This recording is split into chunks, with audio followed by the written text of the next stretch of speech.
Hello everyone, I welcome you all in this live answer writing session today. ठीक है, आज के इस सेशन में हमारा टॉपिक है art and culture in ancient and medieval time. So ये फर्स्ट क्वेश्चन आप सभी को अपनी स्क्रीन पर दिख रहा है. Can everyone see this question on the screen? Yes ma'am. ठीक है, तो क्वेश्चन है analyse the impact of the Persian invasions on the Indian culture. अब इसके बारे में मैं आप लोगों को टाइमर लगा रही हूँ 10 मिनट्स का. आप लोग सोचो पहले. जिनका हो गया है वो लोग 10 मिनट सोचे कि इसमें क्या लिख सकते हैं. Analyse the impact of the Persian invasions on the Indian culture.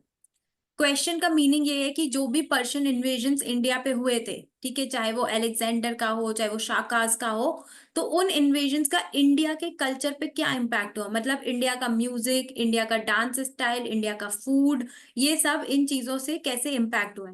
तो इसमें आप लोग सोचो 5 मिनट और मुझे बताओ कि कैसे इसका इंट्रोडक्शन लिख सकते हैं. बताओ आदित्य, कैसे लिखेंगे इसका इंट्रोडक्शन में, क्या लिख सकते हैं, कैसे स्टार्ट कर सकते हैं इसको.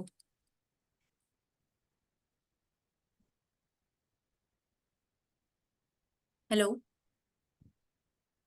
Yes ma'am. हाँ, बताओ कैसे स्टार्ट करना है इसको. थोड़ा सा सोचो कैसे स्टार्ट कर सकते हैं.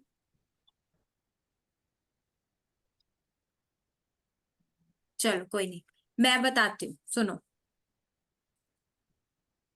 पहले इस क्वेश्चन की हम अप्रोच डिस्कस कर लेते, फिर डायरेक्ट इंट्रोडक्शन पे आते हैं. तो अप्रोच में आपको क्या करना है कि सबसे पहले आप ब्रीफली शॉर्ट में डिफरेंट पर्शियन इन्वेजन्स जो कि इंडिया पे हुए हैं उनके बारे में आप डिस्कस कर सकते हो. जैसे कि ग्रीक्स का इन्वेजन हो गया, शाकास का हो गया. ठीक है, तो जो भी पर्शियन इन्वेजन्स हमारी कंट्री पे हुए हैं, एक्मेनिड एम्पायर से हुए हैं, अलेक्जेंडर वगैरह, तो उसके बारे में आपको लिखना है. ठीक है. नेक्स्ट जो बॉडी आएगी उसमें हम इम्पैक्ट ऑन इंडियन कल्चर के बारे में डिस्कस करेंगे, जहां पर हम बताएंगे डिफरेंट डिफरेंट फील्ड्स में क्या क्या इम्पैक्ट हुआ है, जिसमें कि हम कुछ सब्सटेंटिव आर्ग्यूमेंट भी देंगे. मे बी किसी जोग्राफर का नाम हमने दिया, ठीक है, या जो भी किसी रूलर का नाम दिया, या मे बी किसी पर्टिकुलर प्लेस का नाम दिया कि यहाँ से ऐसा ऐसा आया. कंक्लूजन में हम लिखेंगे कि क्या क्या हमको और चीजें देखने को मिल रही हैं due to the Persian invasions. ठीक है, और आज भी मे बी वो कंटिन्यू हो रही हैं. Is it clear? सबको समझ आ रही है बात? Yes ma'am. Yes ma'am. ठीक है, चलो. अब इसका इंट्रोडक्शन देखिए, मैंने ऑलरेडी आप लोगों के लिए प्रिपेयर किया है. तो जैसा कि मैंने आपको बताया कि आपको ब्रीफ में जो डिफरेंट पर्शियन इन्वेजन्स हुए हैं उससे रिलेटेड आप इंट्रोडक्शन लिख सकते हो. ठीक है, इतना बड़ा इंट्रोडक्शन लिखने की जरूरत नहीं है, बट ये एडिशनल इन्फॉर्मेशन मैंने आपको दी है. इससे क्या होता है कि जब आप 4 चीजें याद करोगे तब आप 2 लिख पाओगे. तो इसीलिए मैंने आपको 5 चीजें दी हैं. जब आप इतना याद करोगे तब आप वहां पे 3 या 4 कुछ पॉइंट्स लिख सकते हो. लेकिन मेनली इसमें इंफॉर्मेशन आपको क्या लिखनी है. The influence of Persia on Indian language and culture was witnessed in both ancient and medieval time. This is a general statement which can be skipped. लेकिन क्योंकि ये एक मॉडल आंसर है, आप में से काफी लोगों का एंशिएंट मिडीवल हुआ भी नहीं है, तो मुझे इस तरह की इंफॉर्मेशन लिखनी पड़ती है कि आपको पूरा समझ आए कि क्या हो रहा है. ठीक है, फिर आप यहां से स्टार्ट कर सकते हो कि जो इन्वेजन है वो कब से स्टार्ट हुए. In the first half of the 6th century BC. There were number of small tribal states like Gandhar, Kamboj, Madra, etc. in northwest of India. ठीक है, और बेसिकली देखो जो पर्शियन इन्वेजन्स थे वो सबसे पहले नॉर्थ वेस्ट से ही आए हैं. क्योंकि अगर आप ऐसे इंडिया की लोकेशन देखोगे, यहाँ पे नॉर्थ वेस्ट इंडिया और इसके बाद इधर पे ही जो एरिया आता है वहां पे पर्शिया है. ठीक है, Persia is present day Iran. तो वो जो इन्वेजन है वो पहले नॉर्थ वेस्टर्न इंडिया में ही आए. इसीलिए सबसे पहले इंट्रोडक्शन में हम एक क्वेश्चन का कॉन्टेक्स्ट बिल्ड करते हैं कि 6th century BC में डिफरेंट डिफरेंट स्टेट्स थे जो आपस में ही लड़ने में लगे थे. क्योंकि वो आपस में लड़ रहे थे इस वजह से, वो क्योंकि यूनाइटेड नहीं थे, तो जब एक स्ट्रॉन्ग एनिमी लड़ने आया तो वो उसको हरा नहीं पाए, और इसलिए इंडिया को डिफरेंट डिफरेंट इन्वेजन्स देखने पड़े. जैसे कि Cyrus the founder of the Achaemenid empire in ancient Iran invaded the northwestern front of India in 550 BCE. ठीक है, तो इंट्रोडक्शन में आपने क्या, आपको सबसे पहले क्वेश्चन में क्या करना है, एक कीवर्ड पकड़ना है. ठीक है, इस क्वेश्चन में कीवर्ड क्या था, पर्शियन इन्वेजन. तो इसी पर्शियन इन्वेजन जो कीवर्ड है वो आपको हेल्प करेगा कि आपको इंट्रोड्यूस कैसे करना है अपना आंसर. तो कीवर्ड के अराउंड हमने बताया कि कैसे पर्शियन इन्वेजन इंडिया में स्टार्ट हुआ. जो साइरस था, एक्मेनिड एम्पायर का फाउंडर था, उसने इंडिया को इन्वेड किया अराउंड 550 BCE। ठीक है, इज इट क्लियर? किसी को कोई डाउट है? No ma'am. Okay, now next अब हम पढ़ेंगे इम्पैक्ट। नेक्स्ट क्या है क्वेश्चन में? Analyse the impact of the Persian invasions on the Indian culture. तो अब जैसे कि मैंने आप लोगों को पहले भी सिखाया है, क्वेश्चन क्या पूछ रहा है? इम्पैक्ट पूछ रहा है, तो आप डायरेक्ट लिखोगे इम्पैक्ट ऑफ पर्शियन इन्वेजन्स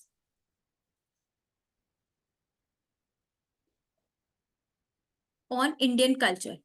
ठीक है, अब कल्चर में क्या क्या आता है बताओ मुझे, कल्चर में क्या क्या आता है? ये तो सोचो, जनरल सोचो क्या क्या आता है कल्चर में। Ma'am Kharosthi script. हाँ, वेरी गुड वेरी गुड, ठीक है, हाँ ठीक है। जैसे कि आप राइटिंग स्टाइल के बारे में लिख सकते हो। और बताओ कल्चर में क्या क्या आता है? कॉइन्स। वेरी गुड, बहुत अच्छा, कॉइन्स। और बताओ लैंग्वेज, जैसे राइटिंग स्टाइल तो और क्या आएगा? लैंग्वेज आएगी। ठीक है, और क्या आएगा? जैसे कि म्यूजिक, आर्ट, फूड, ये सब डिफरेंट डिफरेंट। पर्शिया ने जब इंडिया को इन्वेड किया तो हमें डिफरेंट डिफरेंट इनके इम्पैक्ट्स देखने। चलिए अब आंसर को डिस्कस करते हैं।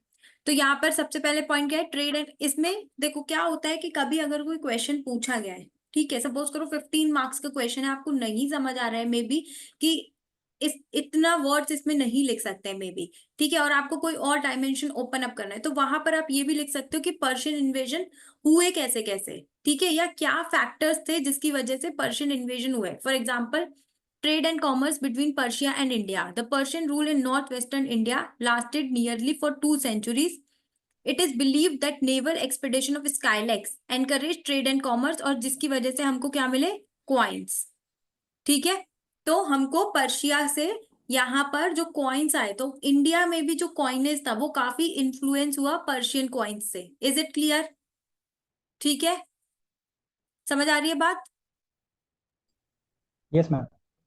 नेक्स्ट क्या बात, नेक्स्ट इसमें क्या पॉइंट लिखा हुआ है? नेक्स्ट है administrative parlance borrowed from Persia. तो जो सत्रप सिस्टम था, सत्रप सिस्टम ऑफ गवर्नेंस, तो डिफरेंट डिफरेंट अब आपको इम्पैक्ट्स लिखने हैं इंडियन कल्चर पे। तो एक जैसे कि हमने एडमिनिस्ट्रेटिव पार्लेंस लिया पर्शिया से, administrative structure of the modern empire, तो स्पेशली पर्शिया से इंडियन कल्चर पे जो इम्पैक्ट हुआ उसमें भी कौन सा एम्पायर इम्पैक्ट हुआ? जैसे कि मौर्यन एम्पायर। ठीक है, और मौर्यन एम्पायर में उनका सत्रप सिस्टम इम्पैक्ट, सत्रप सिस्टम लिया गया। ठीक है, मौर्यन एम्पायर ने जो पर्शिया का सत्रप सिस्टम था उसको लिया।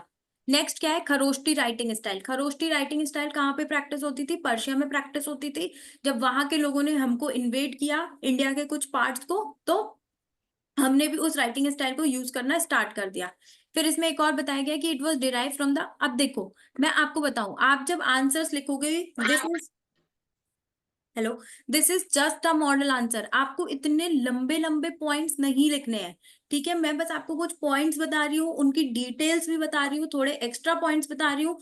बट अगर इस क्वेश्चन की वर्ड लिमिट देखें, इस क्वेश्चन के मार्क्स देखें कि कितने मार्क्स लिखा नहीं हुआ है, बट बेसिकली ये 12 मार्क्स का क्वेश्चन है, तो इसमें आपको बस 200 वर्ड्स लिखने हैं। तो जो भी इसके पॉइंट्स है आपको बस मेन मेन पॉइंट्स लिखने हैं। For example, trade and commerce between Persia and India, तो आप डायरेक्ट लिखोगे naval expedition of Scylax encourage trade between Persia and India, this led to the introduction of Persian coins in India. ठीक है, gold and silver coins ये लिख सकते हो। जैसे कि एडमिनिस्ट्रेटिव पार्लेंस, तो satrap system of modern empire is influenced by the satrap system of Persia.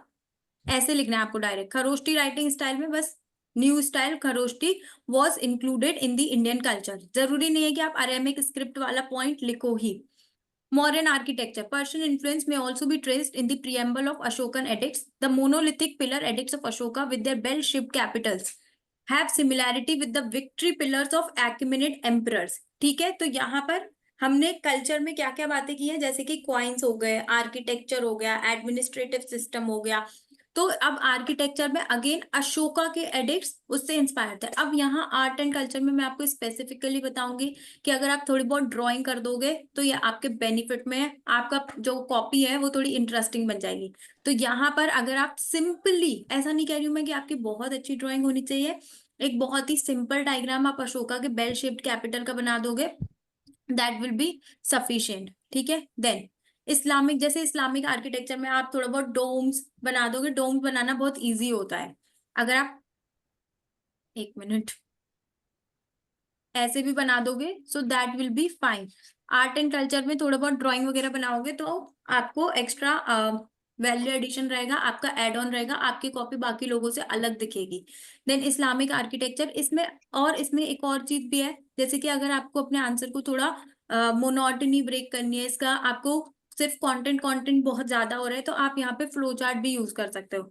जैसे कि जब आपने इम्पैक्ट लिखा है तो आप इम्पैक्ट के टाइम पे यहाँ पर एक ऐसे ड्रॉ कर सकते हो। ठीक है। और यहाँ पर आप डिफरेंट बॉक्सेस ड्रॉ कर सकते हो, जैसे कि coins, administration, then language, script, architecture. ठीक है। And then you can, just a minute, and then you can go on elaborating. ठीक है। फिर Islamic architecture, then language, obviously जब एक कहीं और के एरिया के लोग जो कोई और लैंग्वेज बोलते होंगे वो हमको इन्वेट करेंगे, यहाँ आकर हमारे साथ रहेंगे, तो दूसरी लैंग्वेजेस भी डेवलप होंगी या हम उनकी लैंग्वेजेस सीखेंगे। इनफैक्ट जो पर्शिया की लैंग्वेजेस हैं उन्होंने यहाँ पर काफी लैंग्वेजेस इमर्ज होने में काफी हेल्प की है, जैसे कि हिंदी, उर्दू, और स्ट्रॉन्ग इन्फ्लुएंस है पंजाबी, सिंधी, इस सब पे भी। ठीक है। अब अगर सोचो ये क्वेश्चन आपको एग्जाम में आ जाता है, ठीक है, तो आप थोड़ा अपना कॉमन सेंस से भी कुछ पॉइंट्स आप लिख सकते हो। जब आप खुद एंशियंट इंडिया पढ़ लोगे ना एक बार, तो आप खुद से भी सोचो। और द मेन थिंग इज कि आप आंसर को कितना वेल स्ट्रक्चर्ड कर रहे हो। जैसे आदित्य ने भी इनिशियली पॉइंट्स बोले, खरोष्टी स्टाइल उसने बोला, कॉइन्स उसने बोले, लेकिन द पॉइंट इज कि आप अपने आंसर को कितना ज्यादा स्ट्रक्चर कर रहे हो with apt use of headings and सब हेडिंग्स। तो आप जब भी अपना क्वेश्चन लिखो या सॉरी जब भी अपना आंसर लिखो तो पहले ब्रेनस्टॉर्म करो, और स्पेशली अगर आप इस तरह की सब हेडिंग्स बनाओगे तो ये बहुत अच्छा रहेगा। Is it fine? यस ठीक है। मैम। देन फूड पे इन्फ्लुएंसेस हुए, जैसे कि मुगलई, अवधी और हैदराबादी क्विजीन्स। ठीक है। पर्शियन जो फूड था उसने इन क्विजीन्स को इन्फ्लुएंस किया। उसके बाद म्यूजिक में, जो म्यूजिक है ख्याल एंड तराना, ये पर्शियन इन्फ्लुएंस के अंडर आए हैं। और स्पेशली ख्याल एंड तराना में आपको कीवर्ड्स यूज करने, जैसे कि अमीर खुसरो। तो एंशियंट हिस्ट्री में क्या होता है, आपको दो तीन चीजें यूज करनी है। एक एंशियंट हिस्ट्री, क्या एंशियंट मिडिवल या हिस्ट्री में सबसे बड़ी पहली चीज होती है कि आपको टाइमलाइन यूज करनी है।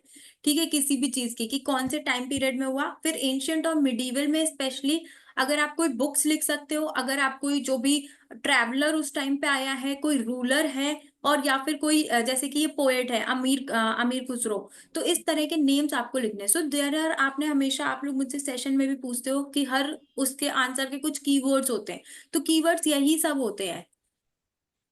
देन कंक्लूजन में इट इज लाइक कि इन्होंने कंक्लूजन में यहाँ पर मैंने ये लिखा है कि बेसिकली रीजन क्या था कि पर्शियन इन्वेजन्स हुए और उसके बाद हमारे ऊपर ज्यादा इम्पैक्ट भी आया है। तो क्या हुआ कि अशोका की डेथ के बाद ज्यादा पर्शियन इन्वेजन्स हुए, क्योंकि अशोका बहुत ही स्ट्रॉन्ग रूलर था जो कि कर पा रहा था, पर्शियन इन्वेजन्स को रोक पा रहा था। लेकिन अशोका की डेथ के बाद वीक रूलर्स आए जो कि पर्शियन इन्वेजन्स को नहीं रोक पाए, पर्शियन इन्वेजन्स हुए, और जिससे कि इंडिया का आर्ट एंड कल्चर इम्पैक्ट हुआ। ठीक है। Is this fine? Yes ma'am. Yes ma'am. समझ आ रहा है? अब आप लोग लिखोगे इस क्वेश्चन को। हेलो। Yes ma'am. चलो, next let us talk about the next question, that is explore how variations in temple architecture are molded by geographical factors, prevailing economic frameworks and philosophical traditions of the respective period। 15 marks question है, 250 words का है। इसमें मुझे पहले ये समझाओ कि ये क्वेश्चन क्या पूछ रहा है, क्या जानना चाहता है ये क्वेश्चन हमसे।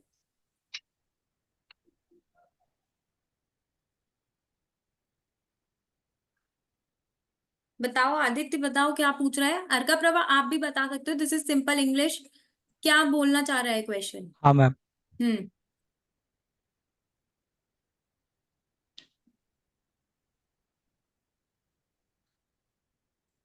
मैम टेम्पल आर्किटेक्चर्स में कैसे वेरिएशंस आए फ्रॉम हाँ। जियोग्राफिकल फैक्टर्स, इकोनॉमिक हाँ। फ्रेमवर्क्स एंड फिलोसॉफिकल ठीक है। Traditions. Okay, Sakshi, would you like to try? Good evening, ma'am. Am I audible? Yes, yes, you are. Okay ma'am so इसमें जो temple का आर्किटेक्चर था वो हाँ कैसे जो ज्योग्राफिकल फैक्टर्स थे that let it be north India या साउथ इंडिया में हाँ तो वो उनके आर्किटेक्चर में क्या डिफरेंसेस थे उसके बाद जो वहाँ का इकोनॉमिक फ्रेमवर्क था मतलब जैसे वहाँ की इकोनॉमी चल रही थी तो उसने कैसे इन्फ्लुएंस किया है वहाँ के टेम्पल आर्किटेक्चर को और उसके बाद फिर फिलोसफिकल ट्रेडिशंस पर तो वहाँ की जो मान्यताएं या जो रिचुअल्स या रिलीजियोसिटी लोगों की जो थी so how they were impacting the temple का पूरा आर्किटेक्चर और उसको हमें डिवाइड करना है period wise from this period to this and I have not done the art history और आर्ट एंड कल्चर तो वो मुझे नहीं पता है बट क्वेश्चन से ये समझ आ रहा है ओके अच्छा ये बताओ कि इसका इंट्रोडक्शन में क्या लिखोगे आप लोग इस क्वेश्चन में कीवर्ड क्या है टेम्पल आर्किटेक्चर और period very good temple architecture ठीक है तो क्या इंट्रोडक्शन लिख सकते हैं डिविजन ऑफ पीरियड्स और उसमें कैसे कैसे सिर्फ जो आंसर में टाइप्स ऑफ टेम्पल इंट्रोड्यूस करने हैं वो हाँ जैसे कि अगर आप लोगों ने पढ़ा नहीं है इसलिए नहीं आ रहा है जैसे कि क्या different types of temple architecture की आप बात कर सकते हो लाइक वेरियस टेम्पल आर्किटेक्चर जैसे कि नगरा द्रविड़ ये एग्जिस्ट करते थे इंडिया में ठीक है इज दिस फाइन अच्छा अब एक बात Yes, बताओ अभी मैंने थोड़ी देर पहले बात की कि इट डिपेंड्स नाउ अगर किसी ने भी क्या कहते हैं ancient India art and culture ये सब पढ़ा है तो ये क्वेश्चन कंपैरेटिवली सिंपल है ठीक है लेकिन इस क्वेश्चन में अगेन जो डिपेंड करता है वो आपके स्ट्रक्चरिंग पे डिपेंड करता है तो इस आंसर को इसकी बॉडी को आप लोग कैसे स्ट्रक्चर करोगे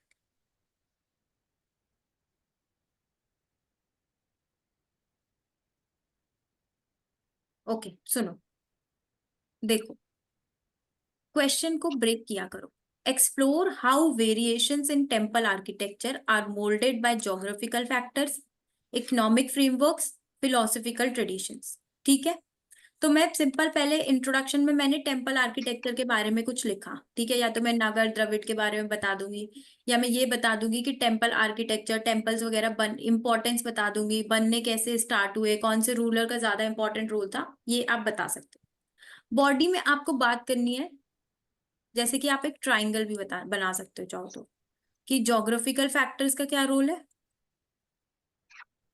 ठीक है इकोनॉमिक फ्रेमवर्क का क्या रोल है और फिलोसफिकल ट्रेडिशंस का क्या रोल है इज दिस फाइन जितना ज्यादा आप अपने क्वेश्चन को ब्रेक करोगे पार्ट्स में उतना ज्यादा आपका आंसर सिंपल होगा ठीक है अब यस अच्छा मैम कुछ ज्योग्राफिकल फैक्टर्स क्या कोई सोच सकता है कि क्या ज्योग्राफिकल फैक्टर्स हो सकते हैं जो टेम्पल आर्किटेक्चर को वो करे इन्फ्लुएंस अच्छा मैं कुछ हिंट देती हूँ जैसे कि खजुराहो ग्रुप ऑफ टेम्पल्स है ठीक है उसके पास सैंडस्टोन मिलता है इसलिए वहां के टेम्पल्स सैंडस्टोन से बने हुए हैं अब इसके अराउंड कुछ सोचो कि क्या ज्योग्राफिकल फैक्टर्स हो सकते हैं जो टेम्पल आर्किटेक्चर को इन्फ्लुएंस करेंगे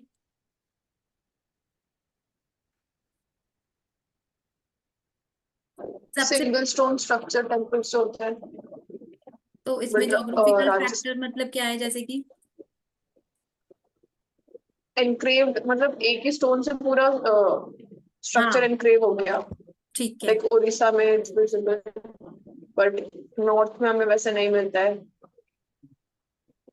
okay so basically it is कि जहां पर केव्स वगैरह है ना तो उसका वहां का लैंड फॉर्म कैसा है तो जहां पर केव्स वगैरह है वहां पे आप उधर ही पे ही उसमें एनग्रेविंग कर सकते हो या रॉक कट केव आर्किटेक्चर की बात कर रहे हो आई थिंक आप हाँ मैंने पढ़ा ही नहीं मैं बस अच्छा थोड़ा ठीक है सा ठीक है दिमाग में आ रहा तो ज्योग्राफिकल फैक्टर्स में बेसिकली आप बात कर सकते हो जैसे कि अवेलेबिलिटी ऑफ रॉ मटेरियल ठीक है या फिर क्लाइमेट तो वहां का क्लाइमेट कैसा है कई बार जैसे कि अगर हम देखें तो जम्मू कश्मीर या यहाँ पे जो घर होते हैं उनकी स्लोपिंग रूफ्स होती हैं ताकि बर्फ बह जाए। तो same goes with temple architecture as well. फिर वहां पर जो मटेरियल मिल रहा होगा उस मटेरियल से वहां का मंदिर बनाना ज्यादा आसान होगा। Is this right? Yes yes ma'am. Ma'am. ठीक है, ये होता है geographical factor. Next, economic framework क्या होता है? जैसे कि कहीं की इकोनॉमी ज्यादा फ्लरिश कर रही है, फॉर एग्जांपल विजयनगर एम्पायर। ठीक है, विजयनगर एम्पायर एक फ्लरिशिंग एम्पायर था, तो वहां के जो मंदिर है उनमें ज्यादा डेकोरेशन है, उनमें ज्यादा मतलब जो राया गोपुरम्स वगैरह है वो ज्यादा अच्छे से बनाए गए हैं, क्योंकि वहां पे जो रूलर है या वहां के जो आसपास के लोग हैं वो मंदिर के लिए ज्यादा डोनेशन दे सकते हैं। ठीक है, तो ये होता है इकोनॉमिक फ्रेमवर्क कि कितने डोनेशंस आ रहे हैं, वहां की इकोनॉमिक कंडीशन कैसी है उससे।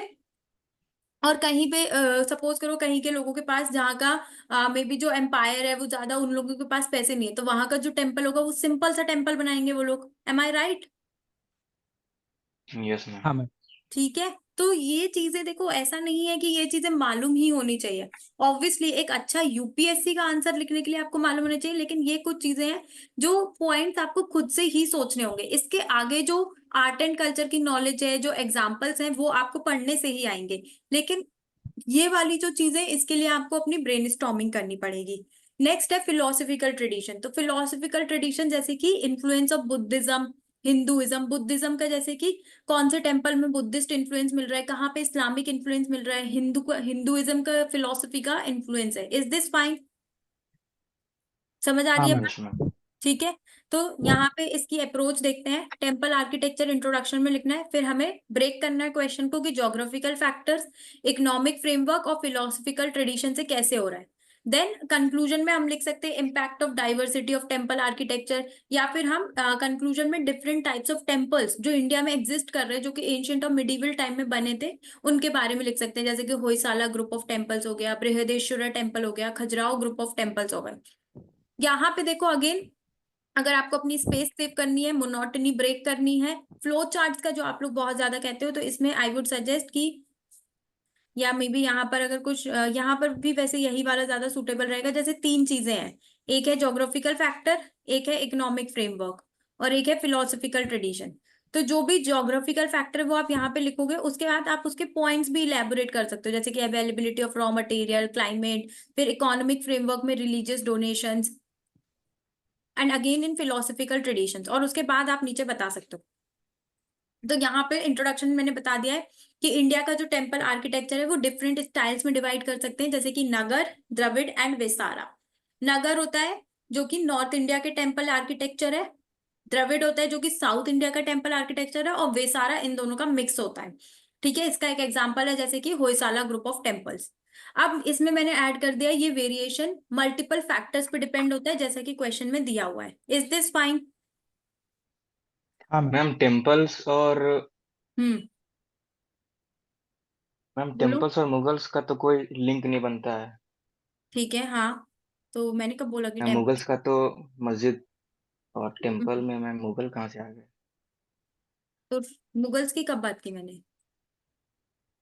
मैम अभी इस्लामी कुछ फिलोसफी आप बता रही मैंने थी। बता रही थी कि फिलोसफिकल ट्रेडिशंस, ठीक है, तो इसमें इस्लामिक आप नहीं लिखोगे, बट जनरली मैं बता रही थी कि फिलोसफिकल ट्रेडिशंस कौन कौन से होते हैं, जैसे कि हिंदुइज्म, बुद्धिज्म, जैनिज्म, इस्लाम। तो हिंदुइज्म, बुद्धिज्म और जैनिज्म का जो इन्फ्लुएंस है वो हमको टेम्पल आर्किटेक्चर में देखने को मिलता है।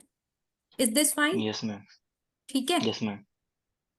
तो जैसे कि साक्षी इनिशियली बता रही थी रॉक कट टेम्पल्स के बारे में, तो रॉक कट टेम्पल्स वहीं पे बन सकते हैं जहाँ पे केव है। ठीक है, अब सपोज करो राजस्थान है, डेजर्ट एरिया है, केव नहीं है, तो आप कहाँ से बनाओगे रॉक कट टेम्पल्स? तो ज्योग्राफिकल फैक्टर्स में जैसे कि इसको अब स्ट्रक्चर कैसे करेंगे कि टेरेन, टेरेन मतलब अब जहाँ पे केव्स है वहां पे रॉक कट टेम्पल बना सकते हैं, और जिसके कुछ एग्जांपल्स आपने दे दिए, Kailash temple at Ellora. So it is basically जो मेंस के आंसर राइटिंग है, it is more about the application कि आप अपने आइडियाज को कितने अच्छे से स्ट्रक्चर कर रहे हो। अब जब आप आर्ट एंड कल्चर पढ़ लोगे तो ये तो आप पढ़ लोगे कि कैलाश टेम्पल एक रॉक कट केव टेम्पल है, but how you have to use it in answer, it depends कि आप कैसे उसको अपने आंसर को स्ट्रक्चर कर रहे हो, और ये धीरे धीरे जब आप आंसर राइटिंग करोगे तो आपको आ जाएगा। ठीक है, देन जैसे कि मैंने बताया कि देखो जहां पे स्टोन नहीं था वहां पे कौन से टेम्पल्स बने, ब्रिक टेम्पल्स बने। देन रॉ मटेरियल्स, ऑब्वियसली जहां पे जो, जैसे कि देखो सॉफ्ट स्टोन कर्नाटका के आसपास मिलता है, तो जो होयसाला ग्रुप ऑफ टेम्पल्स है वहां पे सॉफ्ट स्टोन यूज हुआ है। फिर क्लाइमेट से क्या होता है, जैसे कि Raghunath temple in West Bengal has dalan style to store water, Hidimba Devi temple has pagoda style to prevent water logging. तो जो भी जहाँ की, और जैसे अगर आप राजस्थान के टेम्पल्स देखोगे या नॉर्थ इंडिया के टेम्पल्स देखोगे कुछ, तो वहां पर एक कुंड होता है। क्यों होता है? क्योंकि राजस्थान वगैरह में पानी की कमी है। Is this fine? Then another हाँ मैम। जोग्राफिकल फैक्टर इज कि कंटेम्परेरी सिविलाइजेशन से, ठीक है, तो ये जोग्राफिकल फैक्टर ही होता है कि आपका नेबरिंग कंट्री कौन है, या मे बी आपके आसपास में कौन सी तरह के सिविलाइजेशन है, तो उससे भी आपके टेम्पल्स इन्फ्लुएंस होते हैं। फॉर एग्जाम्पल कश्मीर वगैरह ये सब किसके पास है? पाकिस्तान के पास है, जो कि पहले क्या बोलते थे हम? गंधार बोलते थे। तो वहां पर हमको गंधार स्टाइल ऑफ आर्किटेक्चर देखने को मिल जाता है, किसमें? कश्मीर के टेम्पल्स में। Is this fine? और ऐसे ही अगर आप हाँ मैम। तिब्बत यस में मैम। देखोगे तो वहां पे आपको बुद्धिस्ट इन्फ्लुएंस देखने को मिलेगा। ठीक है, चलो नेक्स्ट है इकोनॉमिक सिस्टम। तो रिच ऑर्नामेंटेशन, तो रिच ऑर्नामेंटेशन इकोनॉमिक सिस्टम से कैसे, ये मैं ऑलरेडी बता चुकी हूँ। जो फ्लरिशिंग किंगडम्स होंगे वहां पर ज्यादा आपका जो टेम्पल्स वगैरह है वो ज्यादा डेकोरेटेड होंगे, जैसे कि Raya gopurams, Kalyana mandapams of Vijayanagara kingdom. Then progressive use of new materials, this again जहाँ पे ज्यादा पैसे होंगे। आज भी अगर आप देखो किसी का घर, किसका घर ज्यादा सुंदर होता है? जिसपे ज्यादा पैसे होते हैं। तो ऑब्वियसली अगर जैसे कि मंदिर वगैरह भी जिस किंगडम में ज्यादा पैसे होंगे वहां पर वो लोग ही सोचेंगे कि नया मटेरियल यूज करें।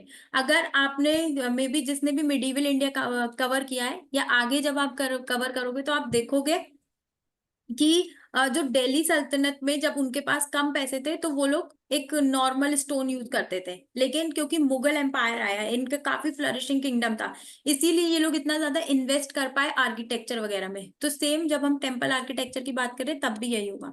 देन रिलीजियस डोनेशंस, जितने ज्यादा डोनेशंस आएंगे उतना अच्छा आपका टेम्पल बनेगा। So these are some of the economic frameworks. For example trade guilds of Vidisha did the carvings. Trade guilds क्या होते हैं? जैसे कि आज की डेट में फिक्की वगैरह है, तो trade guilds of Vidisha did the carvings on southern gateway of Sanchi stupa. ठीक है, then hub of socio-economic activities, temples with economic progress and prosperity became the hub। तो ये क्या बता रहे हैं कि कई बार क्या होता था कि पहले के जमाने में मंदिर सिर्फ इसलिए नहीं होता था कि आप जाके पूजा पाठ कर रहे हो, उसके आसपास भी काफी एक्टिविटीज होने लगती थी। तो ये अगेन इकोनॉमिक फ्रेमवर्क में ये डिपेंड कर रहा है कि जो किंगडम जितना ज्यादा फ्लरिशिंग होगा, जहाँ पे जितना ज्यादा ट्रेड होगा, मे बी एग्रीकल्चर होगा, तो उस मंदिर के आसपास ज्यादा सोशियो इकोनॉमिक एक्टिविटीज होने लगेंगी। ठीक है, ये आज की डेट में भी आप देख सकते हो, जैसे कि अगर जो रिलीजियस प्लेसेस होते हैं, जैसे कि मथुरा हो गया, वृंदावन हो गया, या फिर अयोध्या अभी रिसेंटली टेम्पल बना है, तो वहां की इकोनॉमी एकदम से फ्लरिश कर जाती है। चलो philosophical traditions, so Buddhist philosophy जैसे कि हमें अजंता, एलोरा इन सब केव्स में मिल सकती है। देन एस्थेटिक फिलोसफी, तो ये जो इससे क्या मतलब है कि ये जो बुद्धिस्ट और जैन्स वगैरह थे ये लोग एस्थेटिक लिविंग में बिलीव करते थे। जैसे कि विहारास इनके लिविंग चैम्बर्स थे, कार्ले केव्स, नागार्जुनी केव्स, ठीक है, इस सब में इनकी एस्थेटिक फिलोसफी दिखती थी। और ऑब्वियसली बुद्धिस्ट फिलोसफी। तो देन हिंदू फिलोसफी तो दिखेगी, लेकिन इसका एग्जाम्पल क्या है? Gupta era temples. ठीक है, अगर आप आगे भी जब आप पढ़ोगे तो गुप्ताज ने ब्राह्मणिज्म को बहुत प्रमोट किया है, ब्राह्मणिक सुप्रीमेसी को प्रमोट किया है। इट इज जस्ट अबाउट कि आप अपने कॉन्सेप्ट कैसे अप्लाई कर रहे हो। तो फिलोसफिकल ट्रेडिशन में अगेन आप डिवाइड कर लो, जैसे कि Buddhist philosophy, Hindu philosophy, and then यहाँ पे एक है इंटर रिलीजियस डायलॉग। तो एलोरा केव्स में क्या हुआ है कि ऐसा नहीं है कि वहां पर सिर्फ बुद्धिस्ट फिलोसफी दिखी है, वहां पे हिंदू फिलोसफी भी दिखी है एलोरा केव्स में। ठीक है, इज दिस फाइन? आगे यस बढ़े, मैम। चलो कंक्लूजन में मैंने आपको पहले बताया कि लास्ट में आप लिख सकते हो कि अ, जो भी टेम्पल आर्किटेक्चर में कॉन्ट्रीब्यूशंस थे या जो भी डेवलपमेंट थे उसकी वजह से हमें काफी सारे टेम्पल्स देखने को मिलते हैं अपनी कंट्री में। कुछ एग्जांपल्स मैंने लिखे हैं, आप चाहो तो जब आप आगे अपना पढ़ोगे तो आप इसमें और भी एड ऑन कर सकते हो। और यहाँ पर जैसे अगर जैसे हम टेम्पल आर्किटेक्चर की बात कर रहे हैं तो आप मे बी एक मैप ड्रॉ कर सकते हो। और आप एक मिनट, मैं वैसे इंडिया का मैप नहीं बना पाती हूँ ज्यादा अच्छा, तो मैं तो ऐसे बना देती हूँ। जिसकी ड्राइंग ज्यादा अच्छी नहीं हो थोड़ा ऐसे बना सकते हो। ये तो बहुत ही गंदा बन गया है, एक मिनट।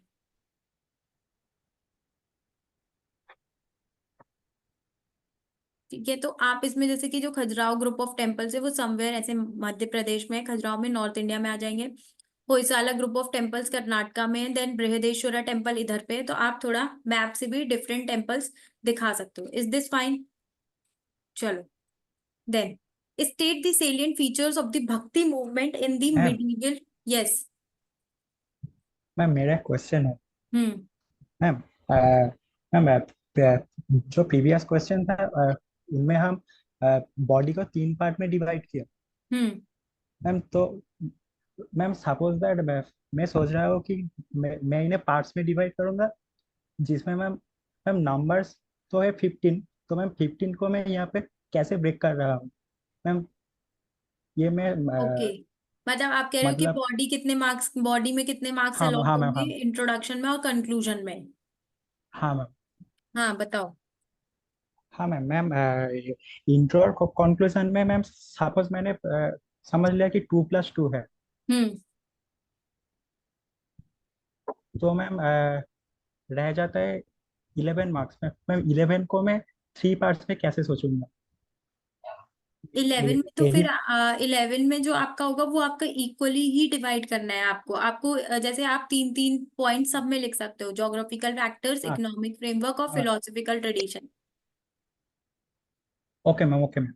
ठीक है, और यहाँ पे ये बात मैं हाँ आपको मैम, ऑलरेडी बता चुकी हूँ कि यहाँ पे पॉइंट्स थोड़े से ज्यादा हैं, हाँ इलेबोरेटेड हैं, ताकि आपको मे बी आपने पढ़ा भी हो लेकिन उसके बाद भी अगर हाँ आपको नहीं लिंक कर पा रहे हो, इसलिए यहाँ पे पूरे पूरे सेंटेंसेस लिखे हुए हैं। Is this fine? हाँ मैम, हाँ हाँ मैम, हाँ मैम। ठीक है, चलो next question is state the salient features of the bhakti movement in the medieval period, also discuss its role in the growth of regional languages in India। यहाँ पे keyword बताओ, कौन बताएगा कीवर्ड मेरे को? विनय आप बताओ कीवर्ड क्या है यहाँ पर। अच्छा आप बोल नहीं पाओगे, चैट बॉक्स में लिखो क्या है कीवर्ड।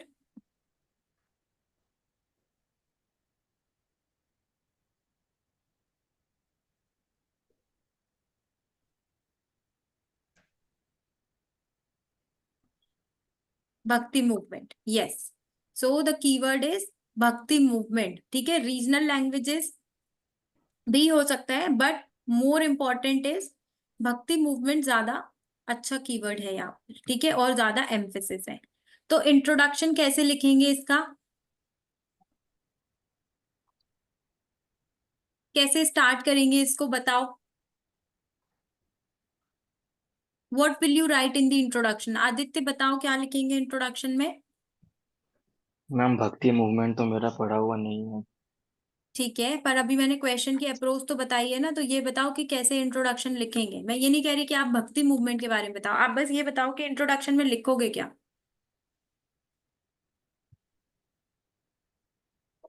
देखो क्वेश्चन क्या है, state the salient features of the भक्ति movement in the medieval period. तो पहली बात तो हमें कुछ फीचर्स बताने हैं भक्ति मूवमेंट के।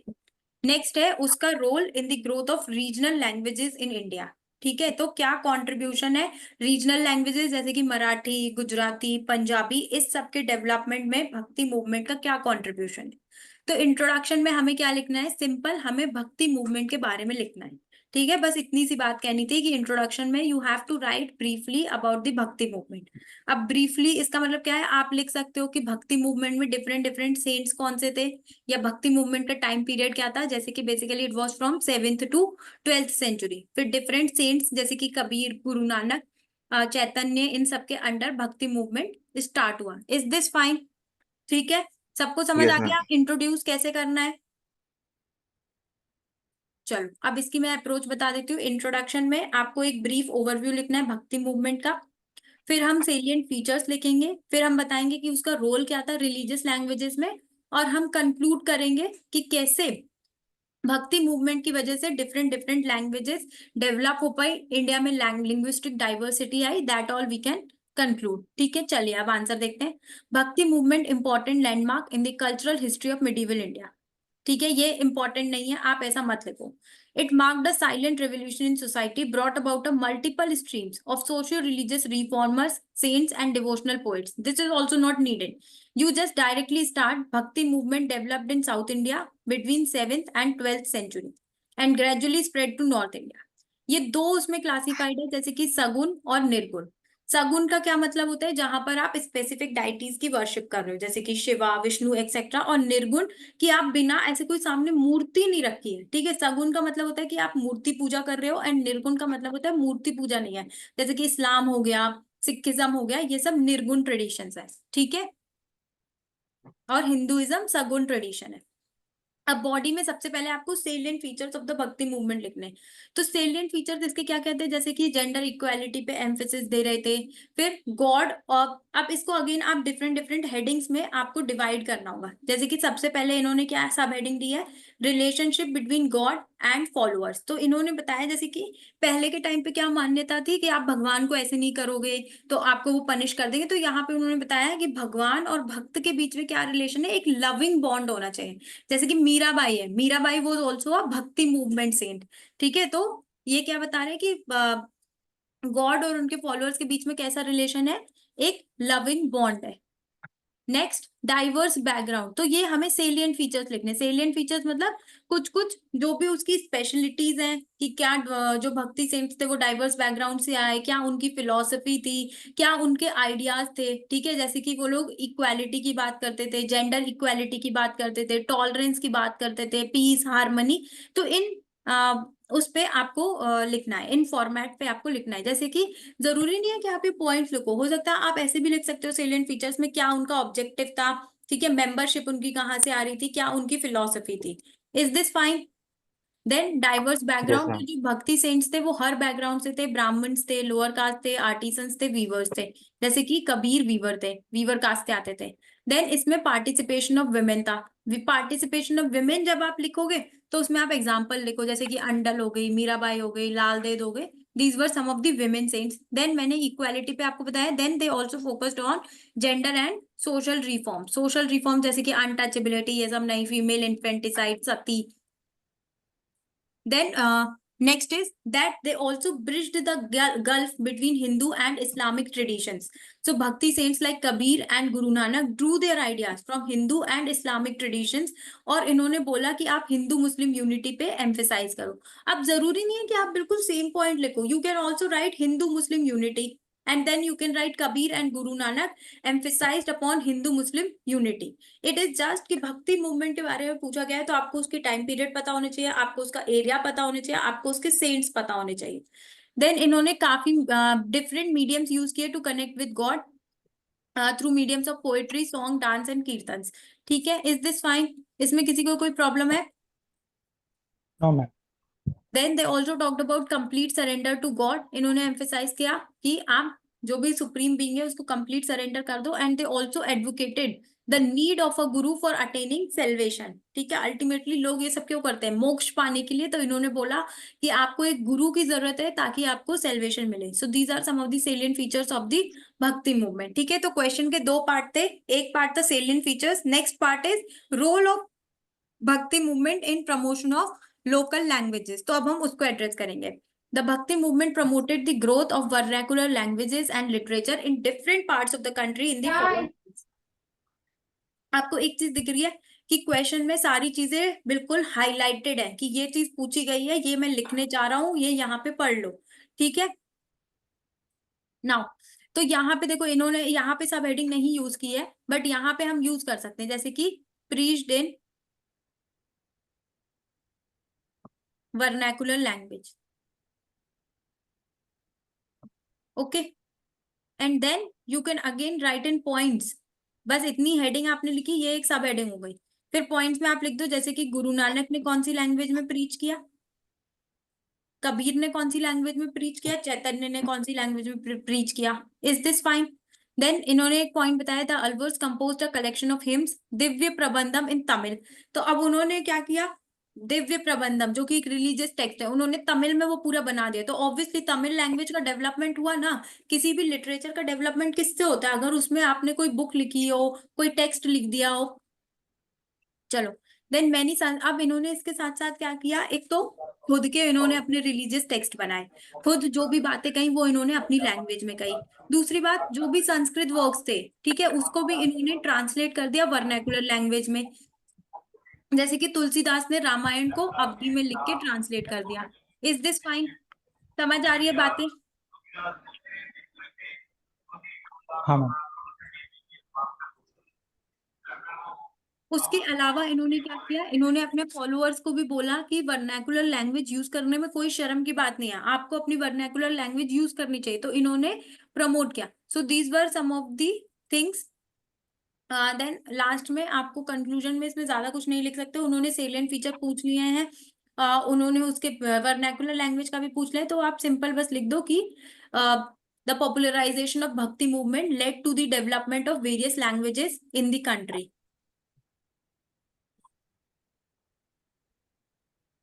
चलो, अभी तक सबको समझ आया? नेक्स्ट क्वेश्चन डिस्कस करते हैं। इस क्वेश्चन को आप लोग ही बताओगे कैसे लिखना है। With examples of contribution of various rulers, discuss the evolution of Mughal architecture in India. What is the keyword over here?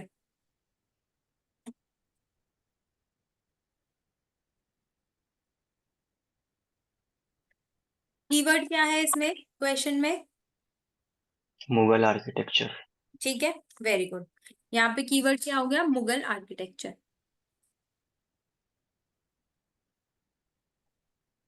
Question की डिमांड क्या है, क्या पूछ रहा है ये क्वेश्चन?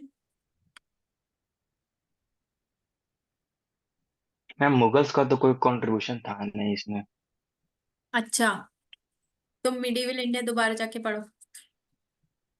मैम ताजमहल के अलावा क्या नहीं ताजमहल था। किसने बनवाया है? रेड फोर्ट किसने बनवाया है? फतेहपुर सीकरी में जो वो है वो किसने बनवाए हैं?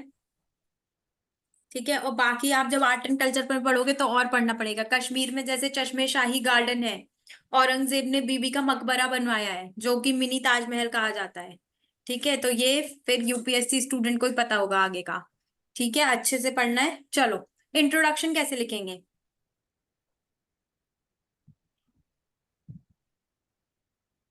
इंट्रोडक्शन में आप डिफरेंट मुगल आर्किटेक्चर के बारे में लिख सकते हो, या आप लिख सकते हो कि मुगल्स ने जो आर्किटेक्चर में कंट्रीब्यूशन किया है वो क्यों किया है, क्योंकि उनका एम्पायर काफी फ्लरिशिंग था। ठीक है, या फिर आप लिख सकते हो कि कौन से डिफरेंट डिफरेंट मटेरियल्स उन्होंने अपने आर्किटेक्चर में यूज किए, कौन सी different design, Doms, minars etcetera. इस तरह से आप इंट्रोडक्शन अपना लिख सकते हो। बॉडी में आपको क्या करना है, आपको उसमें एग्जाम्पल क्वेश्चन में स्पेसिफिकली बोला गया है with examples of contribution of various rulers. तो इस क्वेश्चन को आपको बहुत अच्छे से स्ट्रक्चर करना है। आपको डिफरेंट डिफरेंट रूलर वाइज जाना है, जैसे कि सब बाबर तो ज्यादा कुछ कर नहीं पाए थे, तो आपको जाना है हुमायूं। तो आप हुमायूं के डिफरेंट कॉन्ट्रीब्यूशंस लिखेंगे।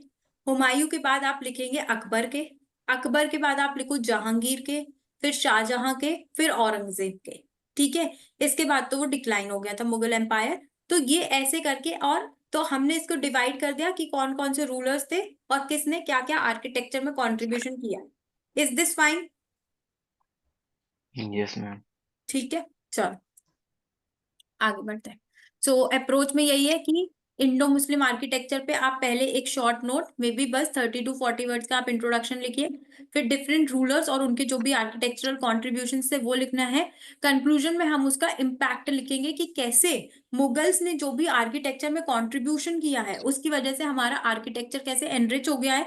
या फिर कंक्लूजन में आप ये भी लिख सकते हो क्योंकि औरंगजेब के बाद जो मुगल आर्किटेक्चर में जो उनका कॉन्ट्रीब्यूशन था वो बहुत कम हो गया था, तो हम उसके रीजंस लिख सकते हैं कि क्यों कम हो गया था।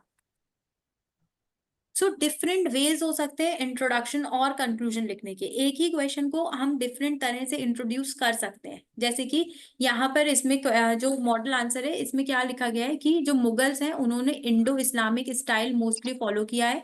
इसमें इस्लामिक आर्ट और इंडियन स्टाइल का कॉम्बिनेशन था। और जो इनिशियली मैंने आपको क्या बताया था कि मुगल आर्किटेक्चर में जैसे कि डिफरेंट मटेरियल्स डिजाइन्स कौन से यूज हुए थे उससे भी आप स्टार्ट कर सकते हो। आप एडवेंट ऑफ मुगल्स से भी स्टार्ट कर सकते हो कि कैसे मुगल्स आए, किसने सबसे पहले इन्वेट किया, फॉर एग्जाम्पल बाबर, और कैसे फिर उन्होंने आर्किटेक्चर धीरे धीरे करना स्टार्ट किया। चलो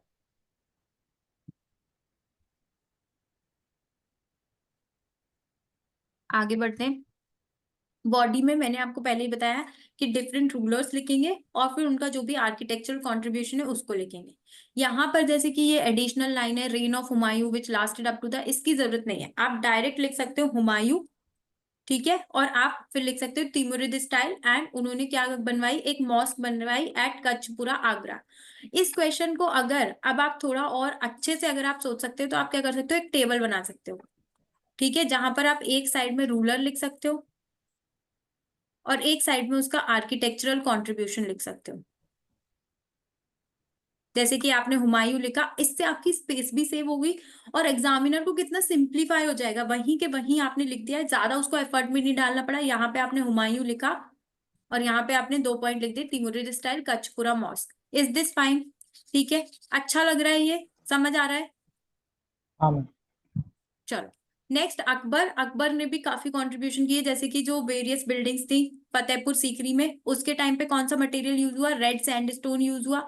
गुजरात में भी उसने काफी आर्किटेक्चरल कंट्रीब्यूशन किया है, ठीक है, ये सब आप पढ़ोगे तो ये सब पॉइंट्स आपको मिल जाएंगे। It is just about how you are structuring. Then Humayun's tomb and Akbar's tombs at Sikandra are also the contribution of Akbar, ठीक है, जिसमें कि कई बार आप कुछ डिजाइन भी लिख सकते हो, कुपोलास, कियोस्क एक्सेट्रा। अगर आप इसको ड्रॉ कर दो तो और बेटर होगा। जहांगीर के टाइम पे सैंडस्टोन से मार्बल पे शिफ्ट हो गए। अब अगेन देखो, और फ्लरिश हो गया, इसलिए सैंडस्टोन से मार्बल, और साथ में क्या होता है, कभी कभी रूलर पे भी डिपेंड करता है। ये जहांगीर और शाहजहां का ज्यादा इंटरेस्ट था आर्किटेक्चर पे, इसलिए भी इन लोगों ने अच्छे से अच्छा मटेरियल और डिजाइन यूज किए। देन जहांगीर का कंट्रीब्यूशन था great mosque at Lahore, Akbar's mausoleum etcetera. Then Chashme Shahi garden in Kashmir, Verinag which is in Kashmir garden. अब जरूरी नहीं है कि आप इतने सारे पॉइंट्स लिखो, किसी भी रूलर के 2-3 पॉइंट्स भी लिख दोगे दैट इज सफिशिएंट।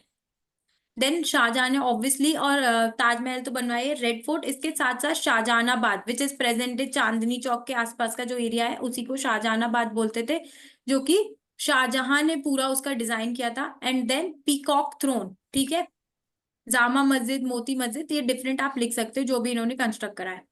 फिर औरंगजेब के टाइम से ये बहुत ही ऑर्थोडॉक्स था, फाइनेंशियल कंडीशन भी काफी खराब हो रही थी इस टाइम पे मुगल्स की, तो ये ज्यादा कुछ तो नहीं बनवा पाए, जैसे कि बादशाही मॉस्क बनवाई, देन वो बताया मैंने आपको, बीबी का मकबरा, लाहौर फोर्ट एक्सेट्रा, ये इनके कुछ कॉन्ट्रीब्यूशन थे। और इनके में अब देखो यहाँ पर, जैसे कि अभी मैं बता रही थी ना, economic condition during Aurangzeb's reign, brick and rubble with stucco ornamentation replaced squared stone and marble.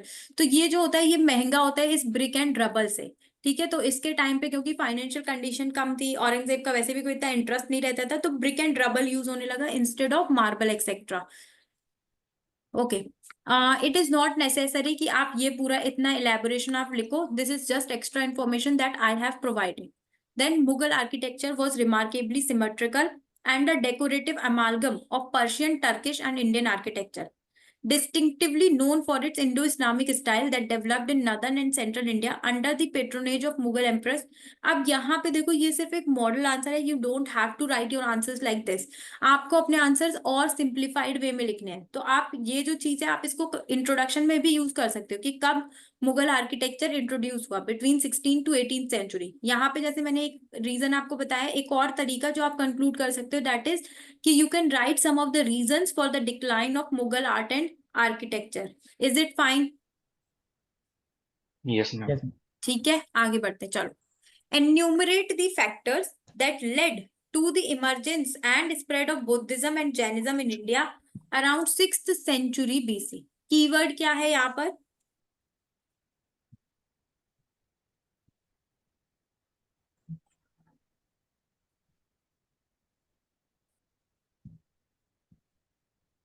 Priyanshi बताओ क्या है कीवर्ड यहाँ पर? Buddhism and Jainism. यस, ठीक है, so the keyword is Buddhism and Jainism. Question क्या पूछा है? द क्वेश्चन इज बेसिकली कि आपको डिफरेंट फैक्टर्स बताने हैं जिसकी वजह से बुद्धिज्म और जैनिज्म इंडिया में इमर्ज हुआ around 6th century BC। Introduction हम कैसे करते हैं जनरली, क्या लिखते हैं इंट्रोडक्शन में?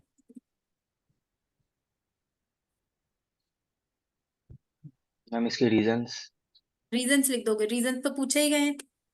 इंट्रोडक्शन में जनरली देखो, मैं इतनी देर से सिखा रही हूँ आप लोगों को, इंट्रोडक्शन में एक कॉन्टेक्स्ट बिल्ड करते हैं, ठीक है, तो इंट्रोडक्शन में सबसे पहले उस चीज के बारे में लिखते हैं जो पूछी गई, डायरेक्ट जो बॉडी में पूछा गया है वो नहीं लिखते। तो यहाँ पर आप बुद्धिज्म और जैनिज्म का कॉन्टेक्स्ट बिल्ड कर सकते हो, जैसे कि बुद्धिज्म किसने फाउंड किया, कौन से पीरियड में फाउंड किया, जैनिज्म किसने फाउंड किया, कौन से पीरियड में फाउंड किया, या you can write about some of the philosophies of Buddhism and Jainism. Is this fine?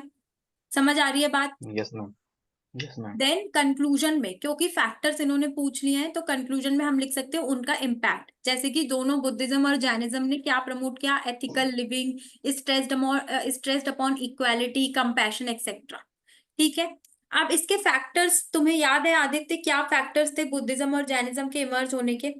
अच्छा, और कोई यस सोच मैम। सकता है कि क्या क्या फैक्टर्स हो सकते हैं, कुछ डिवीजन कर सकता है कोई? चलो तब तक आदित्य तुम मैम बताओ क्या क्या फैक्टर्स हैं। मैम इसका फैक्टर्स तो था जो हम्म हमारे हिंदू धर्म में जो कास्ट सिस्टम है और हम्म डिस्क्रिमिनेशन जेंडर ठीक है, बेस्ड पे। ठीक है, तो एक तो मैं लिख दूं orthodox practices in Brahmanism. Yes ma'am. ठीक है, और बताओ। तो मैम डिस्क्रिमिनेशन जेंडर बेस्ड पे। तो वो तो ऑर्थोडॉक्स प्रैक्टिसेस में आ जाए। संस्कृताइजेशन। क्या क्या बोल रहे हो? Sanskritisation but Brahmanism sensitisation is, practice. हाँ इसी में आ जाएगा वो तो, ऑर्थोडॉक्स ब्राह्मणिकल प्रैक्टिसेस में। इकोनॉमी से रिलेटेड कोई कुछ सोच सकता है? ये यस ब्राह्मण, मैम। हाँ बताओ क्या। मैम इसमें जो रिचुअल्स थे वो बहुत एक्सपेंसिव होता था और वो सिर्फ हाँ, ब्राह्मण जैसे ही कि करवाते थे। कैटल सेक्रीफाइस होता था। Yes ma'am. ठीक है, तो अभी हमारी इकोनॉमी एग्रीकल्चरल इकोनॉमी पे शिफ्ट हो रही थी 6th सेंचुरी बीसीई में। और बुद्धिज्म और जैनिज्म क्या प्रमोट करते थे? Non violence. ठीक है, तो इस क्वेश्चन के आंसर को आप लोग बेसिकली दो पार्ट्स में डिवाइड कर सकते हो, जैसे कि दो फैक्टर्स थे इसके। जैसे कि अगर आपने फैक्टर्स लिखे तो मैं आपको बता रही हूँ, दो ब्रॉड फैक्टर्स थे, फिर उसको डिवीजन करना पड़ेगा। एक था सोशियो रिलीजियस फैक्टर। ठीक है, सोशियो रिलीजियस फैक्टर में जैसे कि आप रिचुअल्स, फिर सोशियो रिलीजियस फैक्टर में एक और चीज हो जाती है अनटचेबिलिटी, इस सब से डील करने के लिए साथ में एक और फैक्टर हो जाता है कि ये लोग वर्नाकुलर लैंग्वेज यूज कर रहे थे, जैसे कि पाली, प्राकृत। ठीक है, वेयर एज ब्राह्मण संस्कृत यूज कर रहे थे, जो जनरल लोगों को इतनी नहीं आती थी। Is this fine? फिर एक था इकोनॉमिक फैक्टर, जैसे कि money lending, cattle sacrifice. Money lending को ये लोग प्रमोट करते थे, बुद्धिस्ट फिलोसफी, जैन फिलोसफी, और कैटल सेक्रीफाइस को ये लोग प्रोहिबिट करते थे। तो ये दोनों चीजें जो ट्रेडर लोग थे उनको बेनिफिट कर रही थी, इसलिए उन्होंने इस रिलीजन को सपोर्ट किया in comparison to Brahmanism. Is this fine? ठीक है, यस मैम। चलो। तो सबसे पहले हमें लिखना है briefly write about the emergence and spread of Buddhism and Jainism, फिर फैक्टर्स, और कंक्लूजन में हम उनका इम्पैक्ट लिख सकते हैं। Before the 6th century BCE Vedic practices, तो हाँ 6th सेंचुरी बीसीई के पहले वैदिक प्रैक्टिसेस डोमिनेंट थी इंडिया में, लेकिन 6th सेंचुरी बीसीई के बाद ही बुद्धिज्म और जैनिज्म ज्यादा मतलब और ज्यादा पॉपुलर होना स्टार्ट हुए। और बेसिकली इसके पीछे रीजन क्या था? Ritualistic orthodox ideas of Brahmanism. तो this is just one way to introduce, लेकिन जो मैंने आपको तरीका बताया कि you can write briefly about Buddhism and Jainism, that is also fine. ठीक है, उसमें भी कोई प्रॉब्लम नहीं है, क्योंकि ये जो बात लिखी गई है ये वैसे भी हम बॉडी में लिखने ही वाले हैं।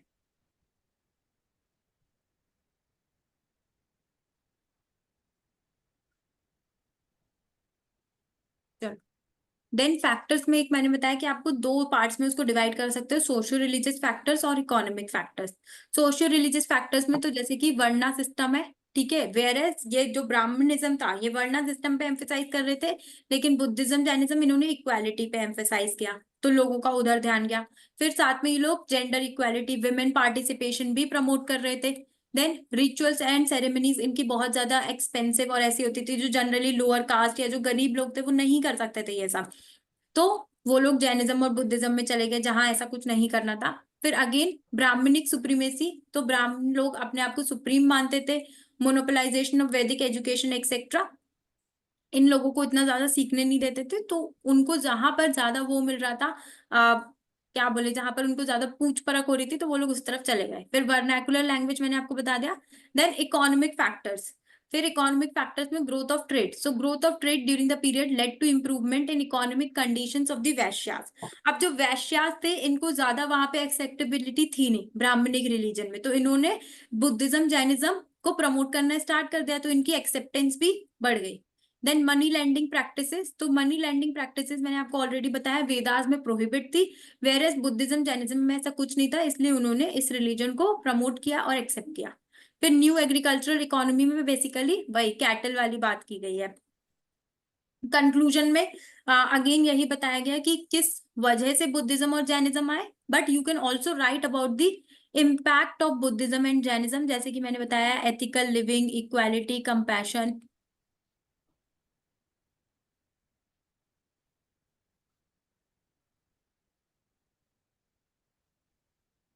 ठीक है, आज कैसा लगा ये आंसर राइटिंग करके? आंसर राइटिंग तो नहीं हुई बट आंसर राइटिंग सीखी, कुछ बेनिफिट हुआ? लग रहा है कि कुछ कर पाओगे, टेबल वगैरह ड्रॉ कर पाओगे, flow chart, maps? Yes ma'am. ठीक है, अभी इसके पहले एक और वीडियो अभी रिलीज होनी है, ठीक है, तो उस पे बेसिकली वहां पे मैंने सिखाया है कि क्या टेम्पलेट्स हो सकते हैं आपके इंट्रोडक्शन और कंक्लूजन लिखने के। तो आप पहले एक बार वो वीडियो भी देख लेना, तो वो ज्यादा आपके लिए बेनिफिशियल रहेगा, जहां पर कुछ आपको वेज सिखाए गए हैं कि इंट्रोडक्शन लिखने के क्या तरीके होते हैं और कंक्लूजन लिखने के। और अब ये एक्सरसाइज हम करते रहेंगे। नेक्स्ट टॉपिक है हमारा art and culture in modern times, लेकिन उसके इतने ज्यादा कुछ क्वेश्चन पूछे नहीं जाते, तो अगेन उसमें मैं art and culture in ancient and medieval time के क्वेश्चंस ही ज्यादा डालूंगी। मॉडर्न टाइम्स के 1-2 क्वेश्चन होंगे, again 3 question ancient and medieval time के होंगे। और आज जो भी ये आंसर राइटिंग सेशन हुआ है, इससे रिलेटेड आई वुड एडवाइस कि जिसका नहीं हुआ है आप मत लिखो, क्योंकि आप इतने अच्छे नहीं लिख पाओगे। आप इन आंसर राइटिंग सेशंस को ज्वाइन करो और यहाँ से सीखो कि क्या वैल्यू एडिशन आप कर सकते हो, तो आपका 2 वे वर्क करेगा। जिनका हो चुका है वो लोग प्लीज आंसर लिखो, और जो भी बेस्ट आंसर होगा उसको मैं ग्रुप में भी शेयर करूंगी, और यहाँ पे इस यूट्यूब सॉरी इस जूम सेशन पे भी मैं सबको दिखाऊंगी कि कैसे आपको एक आंसर, अच्छा आंसर आप लिख सकते हो। Is it fine? ठीक है। Yes ma'am. अच्छा, अब एक और बात बताओ, आई एम आस्किंग कि क्या अगर PSIR की आंसर राइटिंग स्टार्ट होती है तो वो आप लोग उसमें इंटरेस्टेड हो? Would it be beneficial for all of you? तो वो भी स्टार्ट कर यस सकते मैम। हैं हम PSIR आंसर राइटिंग। साक्षी बताओ, PSIR आंसर राइटिंग बेनिफिशियल होगी? Yes ma'am. ठीक है, मैम PSIR ऑप्शनल? हाँ ऑप्शनल। ओके। क्वालिटी वगैरह वैसे तो चल ही रहा है GS का, तो PSIR ऑप्शनल के ऊपर भी फिर कुछ वर्क करती हूँ मैं, उसके लिए भी आंसर राइटिंग सेशंस हम करेंगे। ठीक है, चलो, okay, so it was nice interacting with all of you, good luck and keep attending these sessions.